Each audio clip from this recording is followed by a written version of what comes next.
Kiai Haji Yahya Kholil Stakuf dikenal juga dengan sapaan Gus Yahya, lahir 16 Februari tahun 1966 di Rembang, adalah ulama berkebangsaan Indonesia. Saat ini Gus Yahya menjabat sebagai Ketua Umum Pengurus Besar Nahdlatul Ulama, PBNU, masa hikmat 2021 hingga 2026, sebelumnya pada masa hikmat 2015 hingga 2021 ia menjabat sebagai Khatib Am PBNU.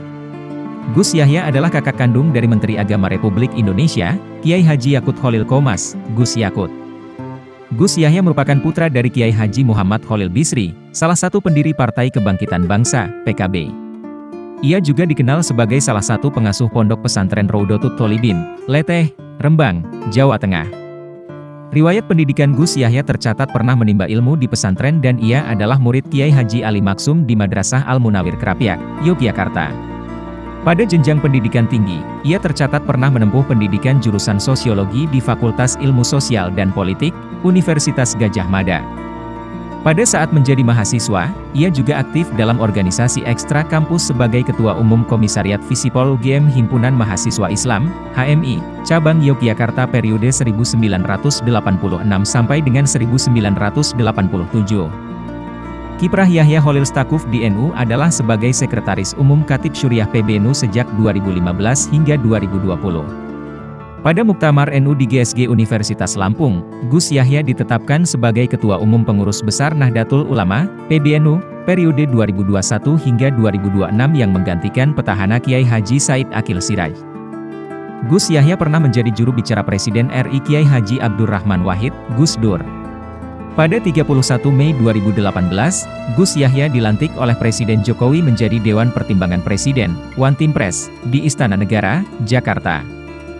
Gus Yahya pada tahun 2014, tercatat menjadi salah satu inisiator pendiri Institut Keagamaan di California, Amerika Serikat yaitu Bait Ar-Rohmah li Ad-Dawa Al-Islamiyah Rohmatan li Al-Alamin yang mengkaji agama Islam untuk perdamaian dan rahmat alam.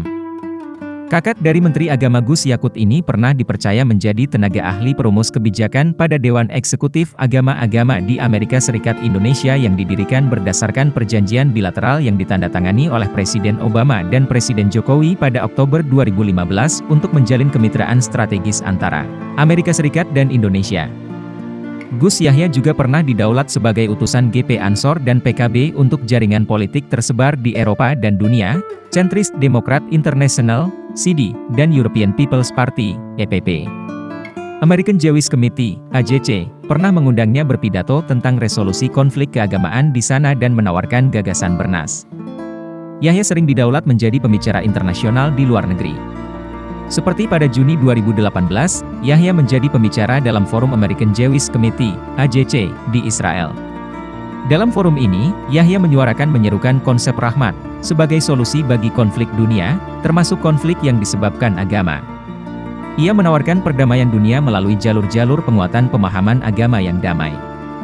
Pada 15 Juli 2021, Gus Yahya mendapatkan apresiasi tinggi dari tokoh-tokoh perdamaian dunia dalam perhelatan International Religious Freedom, IRF, Summit di Washington DC, Amerika Serikat. Dalam kesempatan itu, Gus Yahya menyampaikan pidato kunci dengan judul, The Rising Tide of Religious Nationalists, Pasang Naik Nasionalisme Religius. Pada hari ketiga konferensi tingkat tinggi, KTT, tersebut Gus Yahya mendapat apresiasi dari tokoh-tokoh dunia. Gus Yahya menjelaskan bahwa dinamika bangkitnya nasionalisme religius merupakan bagian metode untuk pertahanan ketika suatu kelompok agama yang biasanya merupakan mayoritas di negaranya merasa terancam secara budaya. Menurut Gus Yahya, kebangkitan ini pun tidak terelakkan lantaran dunia tengah bergulat dalam persaingan antar nilai untuk menentukan corak peradaban di masa depan. Selain itu, dinamika internasional telah mengarah pada perwujudan satu peradaban global yang tunggal dan saling berbaur, single interviewed global civilization. Pihaknya mempertegas bahwa persaingan yang sengit ini berpotensi besar memicu permusuhan dan kekerasan. Maka dari itu, Gus Yahya mendorong berbagai elemen di dunia menemukan cara untuk mengelolanya sebelum telanjur meletus konflik global yang kian parah. Solusi yang ditawarkan Gus Yahya adalah dengan menawarkan strategi dan model perdamaian dunia, sebagaimana yang selama ini telah dipraktikkan warga Nahdlatul Ulama atau NU. Gus Yahya menawarkan beberapa solusi. Langkah awal harus diidentifikasi lebih dahulu nilai-nilai apa yang selama ini telah menjadi kesepakatan bersama. Nilai-nilai itu antara lain kejujuran, kasih sayang dan keadilan. Dunia harus membangun konsensus atas nilai-nilai yang perlu disepakati agar semua pihak yang berbeda-beda dapat hidup berdampingan secara damai. Bahkan nilai-nilai tradisional yang menghambat koeksistensi damai pun layak untuk diubah. Strategi NU yang menyatakan bahwa kategori kafir tidak memiliki relevansi hukum, dalam konteks negara bangsa modern perlu dikontekstualisasi dalam hal tersebut.